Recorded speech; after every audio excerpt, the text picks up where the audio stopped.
Hello everyone, welcome to KRC classes. इस chapter का हमने फर्स्ट पार्ट कर लिया है, सेकंड पार्ट आज हम करेंगे। इसमें एक टाइप का क्वेश्चन हम और देखेंगे जो कि कॉन्सेप्चुअल है और एनालिटिकल मेथड से करेंगे। जैसे मान लो कि कोई समूह है, 5 व्यक्तियों का एक समूह है, मान लो 5 व्यक्ति हैं इसमें, ठीक है। जिसमें मान लो कि इनका मार्क्स कुछ मान लो या ग्रेड मान लो या कुछ भी है। मान लो एक का 2 है, दूसरे व्यक्ति का 3 है, फिर ऐसे 5 है, 7 है और 8 है। इस तरह से इनके कुछ मार्क्स हैं या डाटा है, ठीक है। अब मैं कह रहा हूँ कि इनका एवरेज कितना निकलेगा। एवरेज अगर मैं निकालूंगा तो 2, 3 सबको ऐड करेंगे और टोटल नंबर जितने हैं 5 लोग हैं, 5 से भाग देंगे तो 2, 3, 5, 5, 10, 7, 17 और 17, 8, 25 यानी कि 25/5 हो जाएगा। इसका एवरेज कितना आएगा? 5, ठीक है। अब मैं क्वेश्चन इसको देखो, मान लो 5 व्यक्ति हैं, ये पहला कंडीशन है, ठीक है। दूसरा कंडीशन में क्या कह सकता हूँ कि इनका औसत जो है 5 है, औसत इनका जो है बराबर जो दे रखा है वो 5 है, ठीक है। इतना हमें डाटा दे दिया, 5 व्यक्तियों का डाटा दे दिया, इनका औसत दे दिया, ठीक है। अब कह रहा है कि एक व्यक्ति और आता है, एक व्यक्ति और आ गया, जिसकी वजह से क्या हुआ, इनका एवरेज जो है, औसत जो है वो 2 बढ़ गया। मतलब पहले औसत 2 था, अभी औसत जो है 7 हो गया, ठीक है। तो उस व्यक्ति का जो है वज़न कितना होगा। इस पर ट्रिक भी, फॉर्मूले भी बने होंगे, आप लोगों ने देखा होगा, बट इसका कॉन्सेप्ट देखते हैं कैसे काम करता है। मान लो देखो यहाँ पर एवरेज जो है 7 हो गया, इसका मतलब कि व्यक्ति कुल टोटल कितने हो गए? 6 लोग हो गए। तो टोटल जो व्यक्तियों का ग्रेड या डाटा का जो योगफल आएगा, अब जो है 7 × 6 हो जाएगा, नहीं कि 42 हो जाएगा। और पहले जो मैंने देखा था कि जो है 25 आ रहा था। मतलब क्या है कि अगर मैं 42 में से 25 को माइनस कर देता हूँ, 42 - 25 कर देता हूँ तो 12 में से 5 गया 7, 3 में से 2 गया 1। मतलब क्या है कि जो वो छठा व्यक्ति आएगा उसका ग्रेड, मार्क्स या नंबर या कुछ भी होगा वो 17 है, ठीक है। अब इसको थोड़ा हम एनालिटिकल अप्रोच से देखते हैं। देखो इस कॉन्सेप्ट में हम क्या देखेंगे कि मान लो 5 व्यक्तियों का एक समूह है, 5 व्यक्तियों का एक समूह अगर है और उनका एवरेज जो है, औसत जो है वो 5 दे रखा है, ठीक है। अब कहा जाएगा कि एक व्यक्ति और आ जाता है, एक व्यक्ति और आ गया, ऐड हो गया, तो एवरेज जो है कितना हो जाता है? 5 बढ़ जाता है, 5 बढ़ जाता है एवरेज, 2 बढ़ जाता है एवरेज, बोलो 2 बढ़ गया एवरेज मान लो। तो पूछेगा कि वो जो व्यक्ति आया है उसका वज़न क्या है, ठीक है। वज़न क्या है या कुछ भी हो सकता है, वज़न क्या है, मार्क्स क्या है, कुछ भी हो सकता है। तो अगर 5 व्यक्ति हैं, 5 व्यक्तियों का कुछ डाटा दे रखा है, उनका औसत 5 है, एक व्यक्ति और ऐड किया जाता है तो एवरेज जो है 2 बढ़ जाता है। मतलब पहले एवरेज 5 था, अब एवरेज हो गया 7, ठीक है। औसत ये हो गया 7, ठीक है। अब कंडीशन क्या बनेगा, 5 व्यक्ति थे तो इनका टोटल में अगर सम निकालूंगा तो 5 × 5 हो जाएगा। मतलब टोटल जो सम आएगा, योगफल आएगा उन व्यक्तियों का, मार्क्स या वजन का कुछ भी होगा, तो औसत और संख्या का आपस में मल्टीप्लाई करके निकालते हैं, ये तो पता है। ये हो गया 25। अब जब नया व्यक्ति ऐड होगा तो टोटल व्यक्तियों की संख्या 6 हो जाएगी और एवरेज हो गया है 7, तो मतलब कि 7 × 6 हो जाएगा। अब टोटल वजन या मार्क्स या कुछ भी जो दे रखा होगा वो 42 हो जाएगा, ठीक है। इसका मतलब क्या है कि इसमें 7वें व्यक्ति का जो है डाटा ऐड हो गया, लेकिन इसमें 7वें व्यक्ति का डाटा ऐड नहीं हुआ है। इसका मतलब क्या है कि इसमें से अगर मैं इसको माइनस कर दूँ तो जो है इस व्यक्ति का डाटा निकल जाएगा। तो 42 में से 25 जाएगा तो बचेगा आपका 17, ठीक है। 25, 7, 32, 10, 42, 17 बचेगा। इसका मतलब क्या हुआ कि जो छठा व्यक्ति आया है, यहाँ इंक्लूड किया गया है, उसका जो डाटा है वो 17 हो जाएगा, ठीक है। अब ये तो छोटे डाटा पे हम लोग ऐसे आसानी से निकालिए, एकदम बेसिक हो गया। अब देखते हैं इसको कैसे थोड़ा एनालिटिकल अप्रोच से हम अपना सकते हैं। देखो जब कहा था 5 व्यक्तियों का एवरेज जो है 5 है, तो एवरेज का मतलब क्या है कि सबकी जो है डाटा बराबर करना पड़ता है।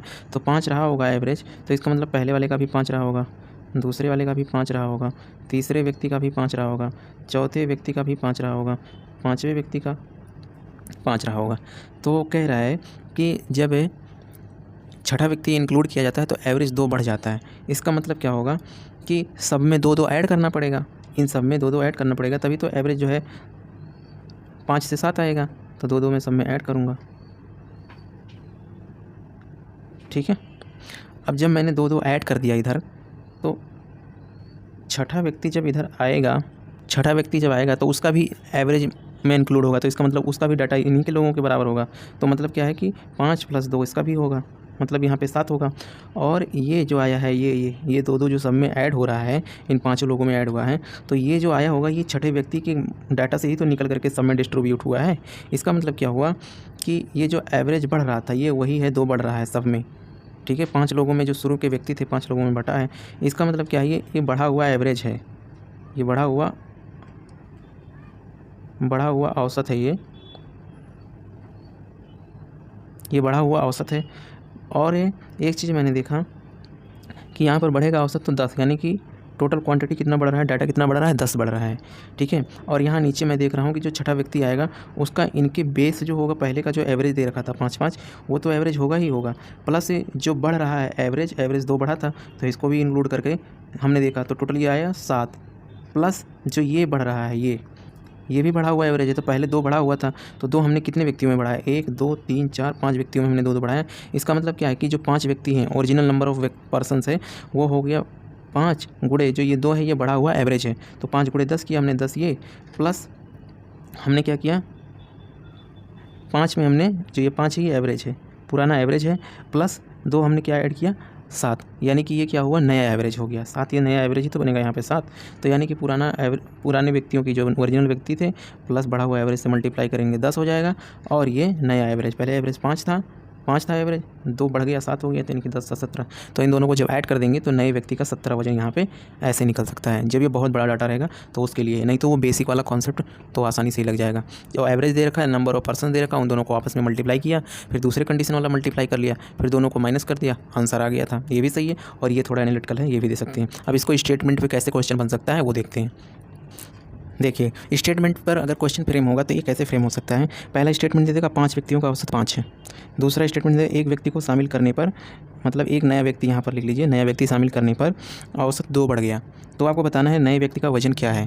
तो नए व्यक्ति का वजन बताने के लिए यहाँ पर दे दीजिएगा कि स्टेटमेंट 1 केवल इनफ है, स्टेटमेंट 2 केवल इनफ है, स्टेटमेंट 1 एंड 2 बोथ चाहिए आंसर देने के लिए, और या नन ऑफ दीज, या डाटा इनसफिशिएंट कर सकता है, ठीक है, डाटा इनसफिशिएंट बोल सकता है। तो इस तरह के क्वेश्चन को सॉल्व करने के लिए देखो, पहला स्टेटमेंट से हम क्या निकाल सकते हैं, केवल पहले स्टेटमेंट में 5 व्यक्तियों का टोटल सम निकाल सकते हैं, और कुछ नहीं निकलेगा इससे। केवल दूसरे वाले से देखो, एक व्यक्ति को ऐड करने पर औसत 2 बढ़ गया, तो इससे तो कुछ और नहीं निकाल सकते। इसका मतलब क्या है कि पहले से केवल दूसरे से कुछ नहीं निकलेगा, तो ये दोनों ऑप्शन तो नहीं हो सकता। अब देखो 5 व्यक्तियों का औसत जब निकल जाएगा, यहाँ 25 आ जाएगा, कह रहा है औसत 2 बढ़ जाता है, इसका मतलब 5 था पहले, अब 7 हो गया, ठीक है। एक व्यक्ति को ऐड किया गया, पहले 5 व्यक्ति थे, मतलब 6 व्यक्ति हो गए, तो टोटल हो गया 42। इस वाले में नए व्यक्ति का जो है वजन जो भी है वो ऐड हो जाएगा, इसमें नहीं ऐड हुआ है, तो इसमें से इसको माइनस कर दोगे तो आंसर निकल जाएगा। तो मतलब क्या है, आंसर देने के लिए 1 और 2 दोनों चाहिए, ठीक है। अब देखो, इसको और डिफिकल्ट बनाने के लिए कैसे क्वेश्चन फ्रेम किया जा सकता है। देखो, इस तरह से भी क्वेश्चन फ्रेम किया जा सकता है, बेसिक कॉन्सेप्ट है जो हमने पढ़ा भी। कह रहा है एक्स व्यक्तियों का जो वजन का औसत है, यहाँ वजन कर लेना, वजन का औसत है वाई है, ठीक है। एक नए व्यक्ति को भार को जो शामिल किया जाता है, वजन को शामिल किया जाता है, करने पर क्या होता है कि औसत जो है y + 2 हो जाता है। पहले y था, +2 इधर हो रहा है, मतलब कि 2 बढ़ जाता है, ठीक है। तो x और y से औसत दे रखा है, व्यक्ति दे रखा है, इससे मतलब क्या, पहले कंडीशन में जो x व्यक्ति है उसका क्या निकल जाएगा, उनका वजन निकल जाएगा, टोटल सम निकल जाएगा, योग निकल जाएगा। एक नया व्यक्ति जब शामिल करेंगे तो मतलब क्या है कि x + 1 हो जाएगा, सॉरी x + 1 हो जाएगा, तो नए व्यक्तियों के समूह का संख्या पता चल जाएगा। फिर जब y + 2 करेंगे, यानी कि क्या, नए औसत से मल्टीप्लाई करते हैं जब, तो उसमें जो नया व्यक्ति होता है उसका भी भार वजन हो जाता है। तो जो इधर आएगा x + 1 करके मल्टीप्लाई करेंगे जब y + 2 से, तो इसमें जो है नए व्यक्ति का भार शामिल हो जाता है। तो इसमें से इसको माइनस कर रहे थे तो नए व्यक्ति का भार हमें पता चल जा रहा था। तो पहले वाले से केवल तो नहीं निकाल सकते, दूसरे वाले से केवल भी नहीं निकाल सकते, क्योंकि हमें निकालने के लिए ये वाला भी चाहिए, ये वाला भी चाहिए। तो इसका मतलब क्या है, पहला सेंटेंस और दूसरा स्टेटमेंट हमें दोनों की ज़रूरत है निकालने के लिए, ठीक है। एक तो ऐसे हो गया। दूसरे कंडीशन में क्या क्वेश्चन फ्रेम हो सकता है, ये स्टेटमेंट ना दे करके सीधा क्वेश्चन बना देंगे कि एक व्यक्तियों का औसत y है तथा एक नए व्यक्ति को समूह में शामिल करने पर औसत जो है 2 बढ़ जाता है, तो नए व्यक्ति का जो है भार बताएं क्या होगा। तो ऐसे पूरा इसको सॉल्व करने के बाद में इसमें से इसको माइनस करेंगे तो ऑप्शन में क्या दे देंगे, कुछ ऐसे x y के टर्म में आंसर दिया जाएगा। तो यहाँ आपको चूज़ करना पड़ेगा, स्टेटमेंट वाला क्वेश्चन नहीं रहेगा तब ऐसा होगा, ठीक है। तो ये हो गया एवरेज का। अब एवरेज में एक कॉन्सेप्ट और है, जो औसत गति वाला जो आता है, चाल होता है स्पीड वाला, उस पर कैसे क्वेश्चन फ्रेम होता है वो लोग पहले हम कॉन्सेप्ट देख लेते हैं, उसके बाद में फिर क्वेश्चन देखते हैं। पहले हम लोग देख लेते हैं स्पीड क्या होती है। स्पीड का मतलब होता है कि जैसे कोई अगर वो ऑब्जेक्ट है, कोई सामान है, जैसे बाइक है मान लो, ठीक है, वो चल रही है, ठीक है। अब चलेगी ऐसे स्पीड से कुछ जगह तक पहुंचेगी, डिस्टेंस कवर करेगी, मान लो ये 1 किलोमीटर चली, ठीक है, 1 किमी ऐसे डिस्टेंस ये तय की। तो जब चली होगी तो कुछ टाइम लगा होगा, है ना। तो मान लो कि 1 घंटा टाइम लगा, या 1 घंटा ही मान लो, बहुत स्लो चल रही थी मान लो, तो 1 आवर चला, ठीक है। तो 1 किलोमीटर 1 घंटे में चला, मतलब क्या है 1 किलोमीटर पर आवर की स्पीड से चला, ऐसे बोलते हैं कर स्पीड से चला ना, तो स्पीड बराबर क्या हो जाता है, जो डिस्टेंस चला है, यानी कि डिस्टेंस को मैं डी लिख रहा हूँ और टाइम को मैं यहाँ पर टी लिख रहा हूँ, तो डिस्टेंस अपॉन टाइम हो जाता है आपका स्पीड। तो एस बराबर क्या हो गया, डी अपॉन में टी। अगर मुझे टाइम निकालना होगा तो टाइम निकालने के लिए मैं क्या करूँगा, देखो इधर ये इधर आ जाता है और ये इधर आ जाता है, तो टी बराबर आपका क्या हो जाएगा, डी अपॉन में एस, मतलब डिस्टेंस अपॉन में स्पीड। ठीक है, ये दो फॉर्मूला याद रखना। फिर हम एवरेज स्पीड या औसत गति निकालते हैं।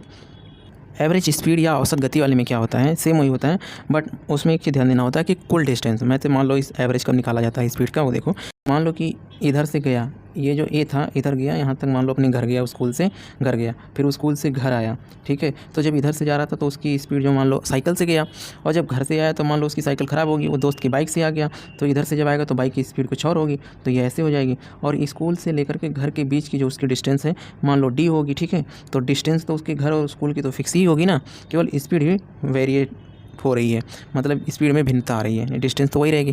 तो इस स्थिति में ही औसत गति हम निकाल सकते हैं। ठीक है, अब देखते हैं इसको कैसे निकालते हैं।